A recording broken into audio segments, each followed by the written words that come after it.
Olá pessoal, essa é a nossa quinta aula de Shell Script e nesta videoaula nós iremos continuar o assunto de estruturas condicionais. Elaborei um pequeno roteiro do que nós iremos estudar e neste roteiro eu incluí a estrutura condicional case, que foi a única estrutura condicional que ficou faltando nós estudarmos. Também incluí algumas observações sobre esta estrutura condicional. Eu deixei o case por último porque o case ele pode substituir o if, elif, else que nós estudamos na videoaula passada. Em alguns casos o case ele é melhor para a questão da leitura do código do que você utilizar o if, elif, else. A sintaxe do case ela é simples. Você vai digitar a palavra case, você vai consultar a variável, você vai digitar depois o in, o valor, fecha parênteses, o fluxo que você quer. Cada fluxo ele é separado por dois pontos. Então, se a minha variável ela assumir o valor 1, ela vai executar o fluxo 1. Neste fluxo 1 eu posso ter um ou mais instruções. No valor 2, entrarei no fluxo 2. E, caso a variável ela possua o valor 3, entrará no fluxo 3.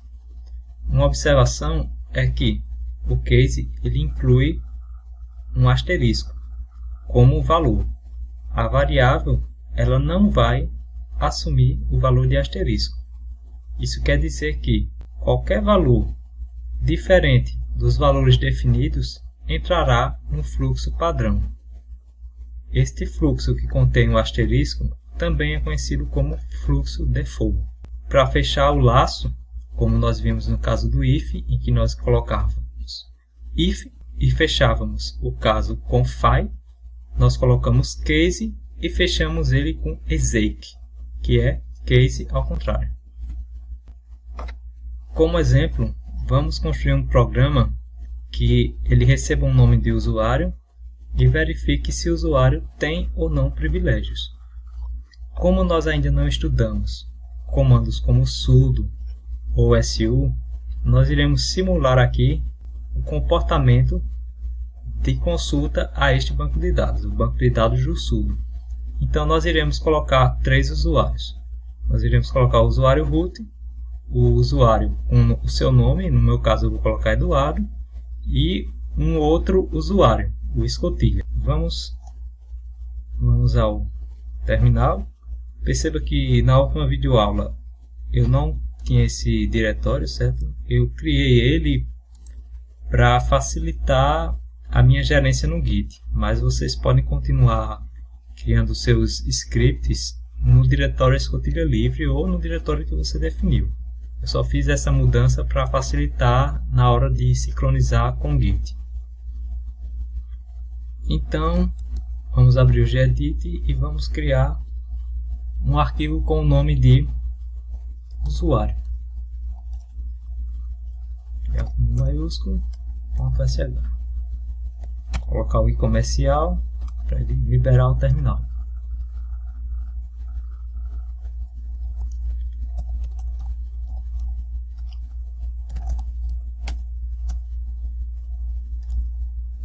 A primeira instrução que vamos colocar é digite o nome do usuário. Vamos ler esta variável. Vou colocar aqui o nome da variável chamada usuário. Então, vamos verificar aqui. Vamos verificar o valor de usuário e ver se ele bate com os três valores pré-estabelecidos. Nós poderíamos usar o if para ficar verificando se o usuário, por exemplo, poderíamos fazer assim: se o usuário é igual a Eduardo, é igual a sudo, a root, perdão. Então, ali imprimiu uma frase, certo? Então, se não fosse, aí teríamos que colocar elif usuário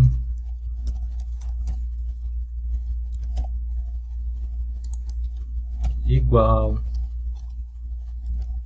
colocar Eduardo. Aí iria fazer echo elif. Percebe que nós estamos digitando muito elif. Isso se chama construção de cadeias, ou seja, é um if encadeado. Você está colocando um if dentro de outro if, dentro de outro if.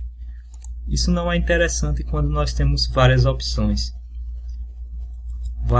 de valor. Então é interessante nós definirmos uma outra estrutura, utilizarmos uma outra estrutura, como é o caso do case.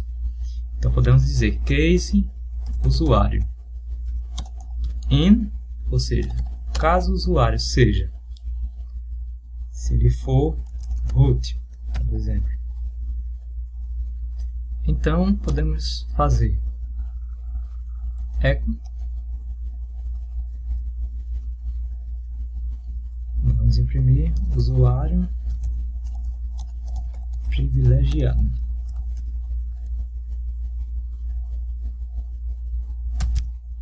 E vamos colocar aqui embaixo por questões de indentação, de observação, para ficar mais fácil você ler o código. Vamos retornar 0, certo? Se nós observarmos no código, o único caso que nós iremos retornar 1 é se ele for inválido. Então eu não vou colocar em todos os casos este 0, este 0, este 0. Porque quando ele executa a palavra este 0, significa que ele não executa os demais códigos, certo? Por exemplo, se o usuário root ele tivesse aqui este 0, então ele terminaria aqui, certo? Se nós tivéssemos mais código depois de case, ele não executaria. Para não ficar repetido este 0, este 0, este 0, nós colocamos, no caso, este 0 no final do case, ou seja, se ele executar um desses três, ele vai sair desse laço e vai vir para essa linha. E caso ele não encontre nenhum desses três, ele irá executar o este 1. Então ele vai sair aqui. Ele não vai chegar nem a encerrar o laço do case. Ele encerra por padrão, shell. Contudo, ele não vai executar este 0. Ele simplesmente vai executar esta linha e daqui vai terminar o programa, retornando 1. Que nós já vimos que o retorno de 1 significa um erro, certo? Ou que o programa teve algum problema na sua execução. Então, voltando ao código, vamos adaptá-lo. Eduardo. Se encontrar Eduardo, ele vai retornar usuário com privilégio. Não esqueçam de colocar os 2 pontos e vírgulas, senão terá um erro. Outro caso, eu coloquei um usuário com o nome de escotilha para simular um usuário sem privilégio.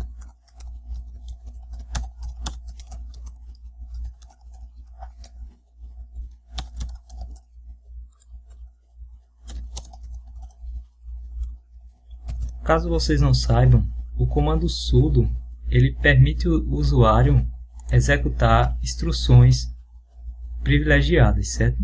Se você possui um usuário com privilégio de sudo, então ele é capaz de executar instruções que somente o usuário root poderia executar.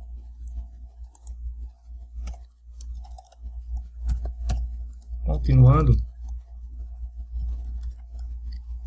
chegamos no caso default, ou seja, no caso em que ele não é nem root, nem Eduardo, nem escotilha.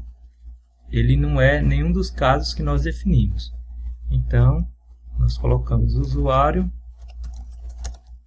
inexistente, por exemplo.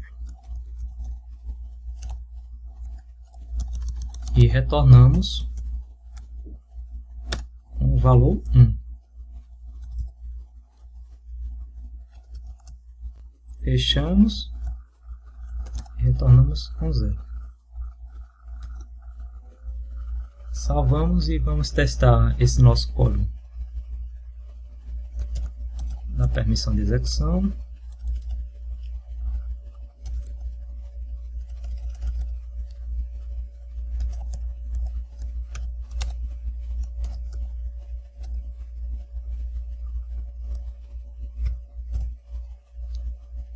Vamos executar. Se digitar Eduardo, ele vai dizer usuário com privilégio de sudo. Ele entrará neste caso e vai retornar o quê? Retornou 0. Vamos testar com um usuário que não existe. Ele retornou usuário inexistente. Ele caiu no caso default, porque ele não bateu com nenhum dos parâmetros que nós definimos, com nenhuma das opções definidas. Então ele deverá retornar 1. Vamos consultar a variável. Retornou 1. Você pode estar se perguntando, por que não retornou 0? Foi como eu expliquei. Quando ele chega nesse caso, ele não irá executar essas outras linhas. Ele irá sair retornando 1.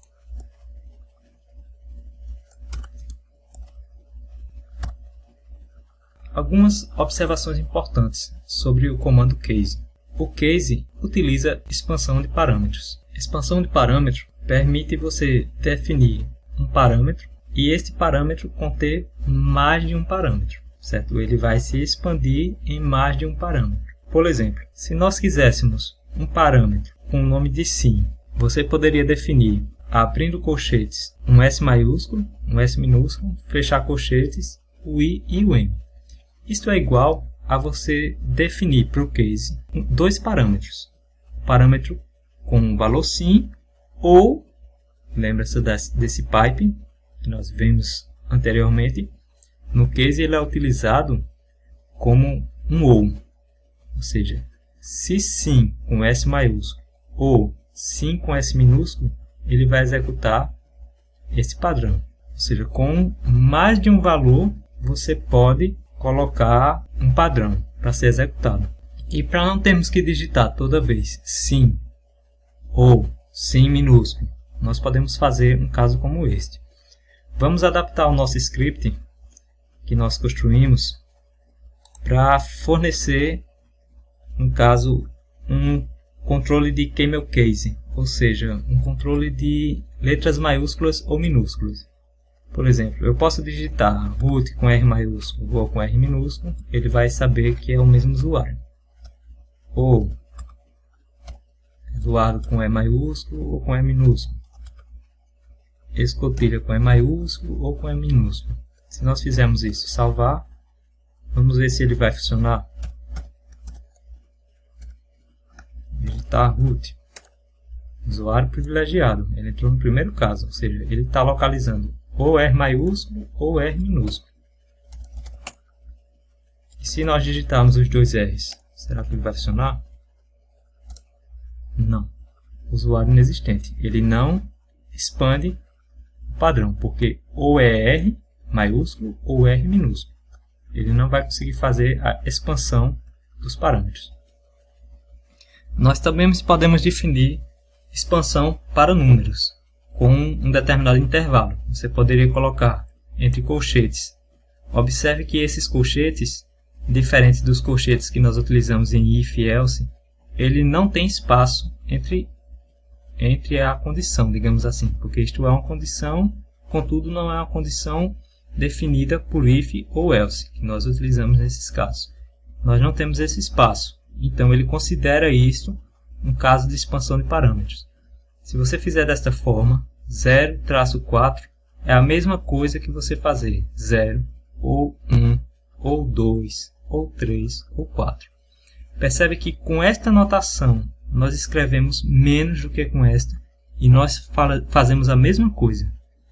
Nós fazemos uma comparação geral. Se nós quisermos, por exemplo, fazer expansão de parâmetros com duas ou mais variáveis, por exemplo, nós podemos ter uma expansão de parâmetros que defina 0 ou 1, ou quantidade que você queira, certo? No meu exemplo aqui eu coloquei só 0 e 1 e 0 e 1. Ou seja, esta expansão de parâmetro, ela indica a mesma coisa aqui, 0, 0, ou este e este, ou 0 e 1, ou 1 e 0, ou 1 e 1. Ele vai juntar esses dois parâmetros e vai fazer uma expansão para cada um. Nós também podemos utilizar a expansão de parâmetros para verificar a letra inicial de um determinado parâmetro que nós passamos. Por exemplo, se nós quisermos observar apenas se a palavra ou a variável que nós inserimos, ela contém o valor A maiúsculo ou A minúsculo, se ela começa com A maiúsculo ou A minúsculo e não importa o tamanho dessa palavra, ou se essa palavra só vai ter A maiúsculo ou A minúsculo, nós podemos colocar um casamento de expansão e o nosso asterisco. Este asterisco, quando nós colocamos uma expansão de parâmetros, ele não é igual ao nosso asterisco quando nós colocamos apenas ele e fechamos o parênteses. Naquele caso, é o valor padrão, o valor default. E neste caso não. Neste caso nós estamos dizendo que vai ter uma palavra que vai começar com A e que vai ter qualquer outra coisa.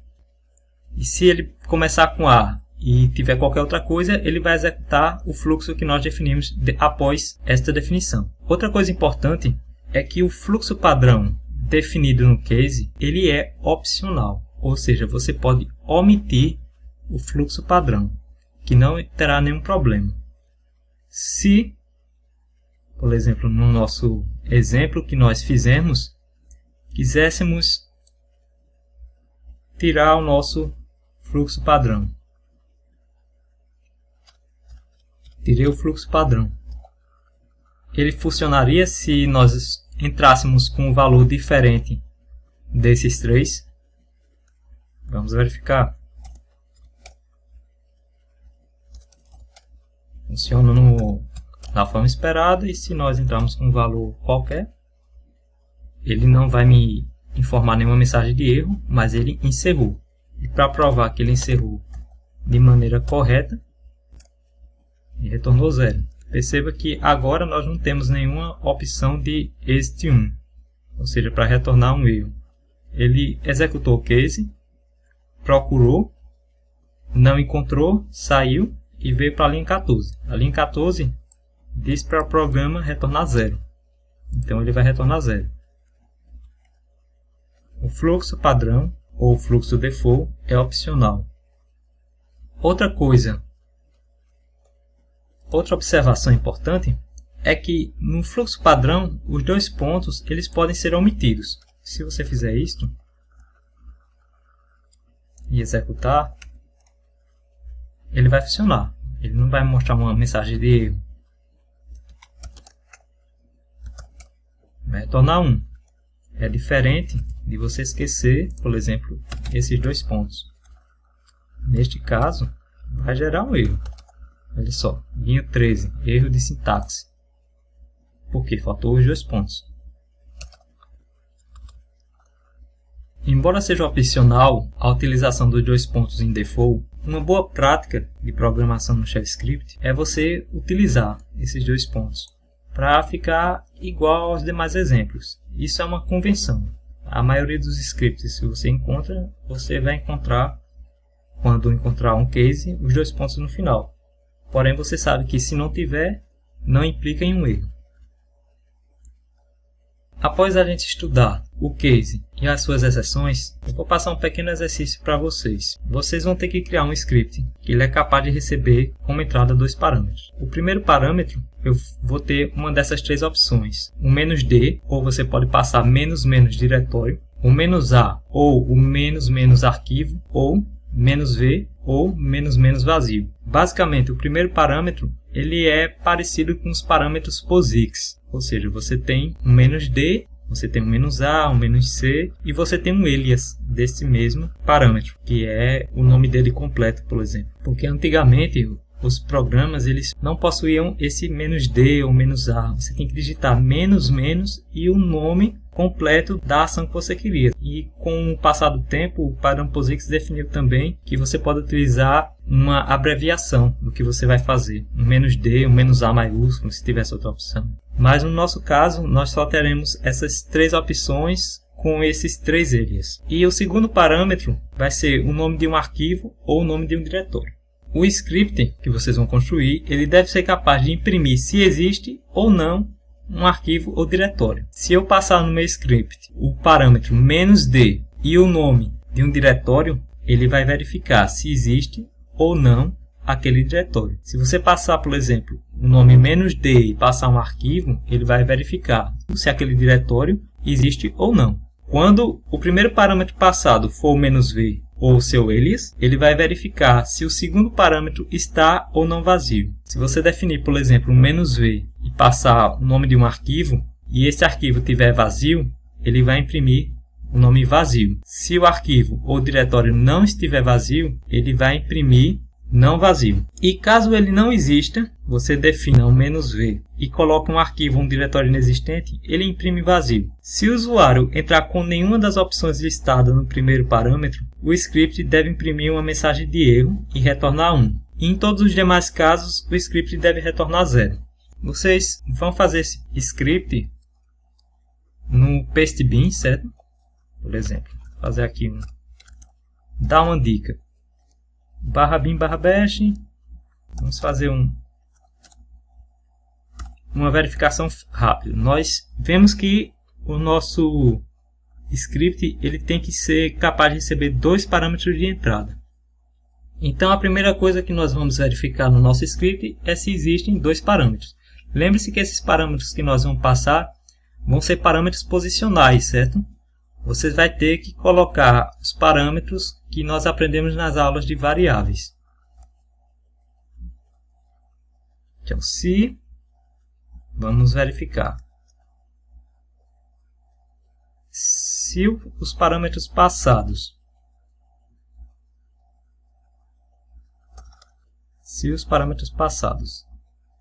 este código ele verifica a quantidade de parâmetros não foi igual a 2, então aqui mesmo ele já retorna um erro, certo? Quantidade, parâmetros, isso,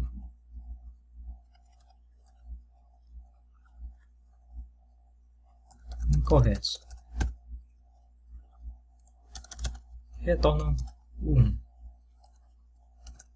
Pronto, aqui embaixo vocês vão completar com case, certo? Então, após vocês fazerem isso, vocês vão clicar em Create New Paste, vão preencher sintaxe bash, expiração nunca, público e vão colocar o nome. Eu coloquei este nome como exemplo. E vão clicar em Create New Paste. E ele vai criar uma pasta. Vocês vão pegar esse link. E vão colocar ou no Facebook ou no YouTube, que eu verificarei e os seus colegas também, e verificará se está certo ou não, dará alguma dica para ajudar no progresso. Não adianta só vocês verem a aula, vocês têm que treinar, senão vai ficar mais complicado de vocês fixarem isso. Esta videoaula é mais rápida porque a maioria das estruturas condicionais já foram dadas na aula passada. Então esta aula é só um complemento da aula anterior. Dúvidas, comentários e sugestões, deixem abaixo. Obrigado.